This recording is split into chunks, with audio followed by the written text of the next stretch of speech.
if you could wake up and your first thought wasn't a tidal wave of tasks and anxieties? What if your mind was just quiet, calm, clear, focused, like a fortress of tranquility? And what if you could face the day's challenges with a steady strength, knowing that the only real power you have lies in your own thoughts and actions? This isn't some fantasy, it's a skill you can build. But for most of us, that vision feels a million miles away.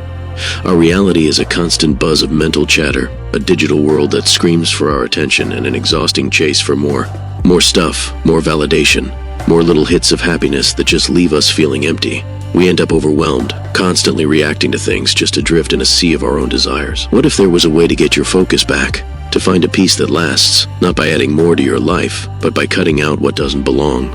Today, we're exploring how an ancient philosophy born in the streets of Athens can team up with a modern movement for simplicity to help you declutter your mind and master your desires. This is the path of Stoic Minimalism. 1. The modern affliction, a life of clutter. Let's be honest, we are living in an age of excess. We're drowning in stuff we don't need, commitments we secretly hate, and notifications that shatter our focus into a million pieces. Our homes are overflowing, our calendars are choked, and our minds, well, our minds are the most cluttered space of all. And this isn't an accident, it's by design. We're trapped in a consumer culture that promises happiness is just one purchase away. But it's a cycle, right? The thrill of the new thing fades, and we're left just wanting the next dank thing. It's a trap. It keeps us working jobs we dislike to buy things we don't need, often to impress people we don't even know.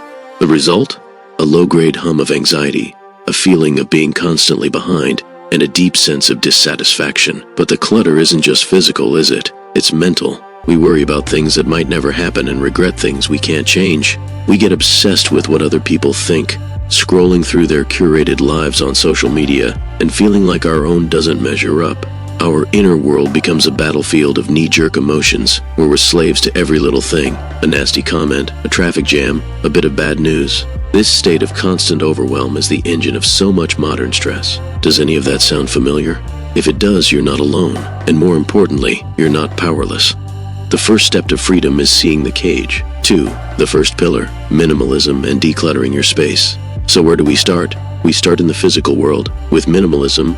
Now, when you hear minimalism, you might picture stark white rooms, maybe owning only 3 shirts, and a life of joyless deprivation. But that's a total misconception. Minimalism isn't about having less for the sake of having less, it's about intentionally making room for what actually matters. It's a tool to find freedom from the noise of consumer culture. At its heart, minimalism is about being intentional. It's you, consciously deciding what gets to stay in your life and what has to go. It's about cutting away the non-essential so you can focus on what genuinely adds value. The benefits are almost immediate. When you reduce your physical clutter, you create an environment that helps you focus and think clearly. With fewer things to manage, clean, and worry about, you lift a huge weight off your mind, which leads to more mental clarity and way less stress. So where do you begin? Start with one simple, powerful question. As you go through your things, ask yourself, does this actually add value to my life? Does it serve a purpose or bring me real joy? This isn't about throwing everything away. It's about curating your life on purpose. And when you start to declutter your physical space, something amazing happens. Your mind starts to declutter too. A simpler home helps create a simpler headspace, setting the stage for the deeper work. 3. The second pillar. Stoicism and decluttering your mind, but decluttering your house is only half the battle. If minimalism clears your outer world, Stoicism is what clears your inner world. The common thread here is the art of letting go. Minimalism teaches us to let go of things we don't need. Stoicism teaches us to let go of attachments and emotional baggage. This ancient philosophy was shaped in Greece and Rome by thinkers like Seneca, Epictetus, and even the Roman Emperor Marcus Aurelius. It's a practical philosophy built for the chaos of the real world, and it rests on one life-changing principle, the dichotomy of control. The Stoics taught that some things in life are up to us, and others are not. The only things you truly control are your thoughts, your judgments, and your actions. Everything else, what other people think, your health, your wealth, what happens in the world, is ultimately outside of your control. Here's the Stoic secret. Suffering doesn't come from bad events, but from our judgments about them. It's not the traffic jam that makes you angry. It's your judgment that it shouldn't be happening. It's not someone's criticism that hurts you. It's your belief that their words have power over your self-worth. Stoicism teaches you to be a guardian of your mind, to notice your first impressions without automatically believing them. This whole philosophy is guided by 4 cardinal virtues: wisdom, justice, courage, and temperance, or self-control. These virtues act as a compass. They shift the focus away from what you can get from the world and onto the character you are building. When you focus only on what you can control, your character and your choices, you find a deep sense of peace and resilience that can't be shaken by life's storms. 4. The integration, how Stoic minimalism works in practice. So how do we actually weave these 2 powerful ideas together? Think of it this way: minimalism clears the stage, and Stoicism directs the play. Together, they create a practical toolkit for living a life of purpose. Here are 5 ways to put Stoic minimalism to work right now. 1. Intentional value assessment. Combine the minimalist question, does this add value to my life, with the Stoic questions, is this in my control and does it help me live with virtue? Before you buy something, agree to a new commitment, or even get into an argument, just pause, ask those questions.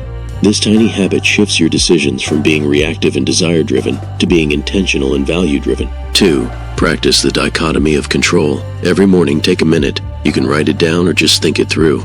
Separate the day ahead into 2 columns, what's in my control and what's not.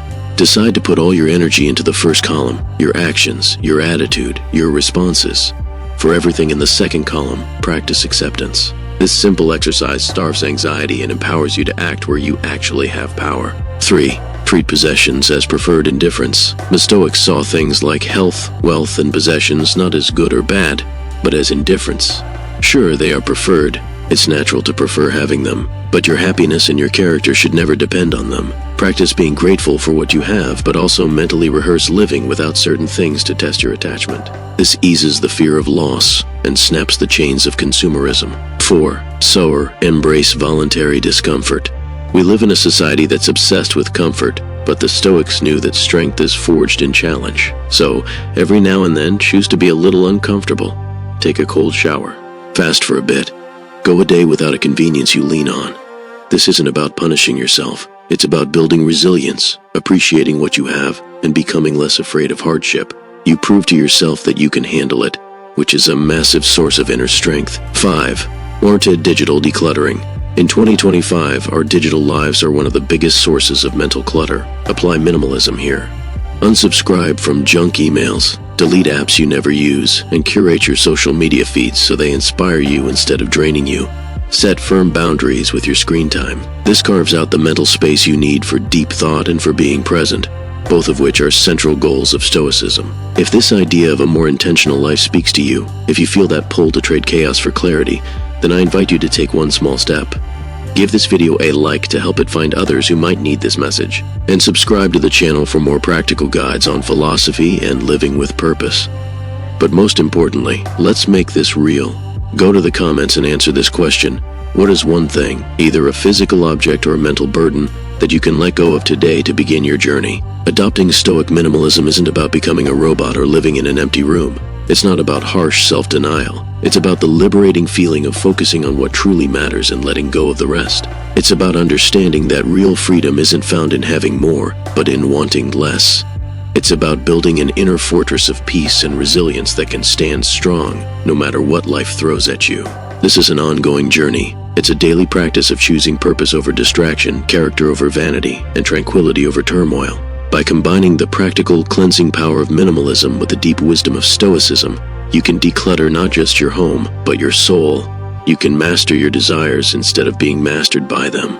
And you can build a life that isn't just successful by someone else's standards, but one that is truly, deeply, and intentionally good.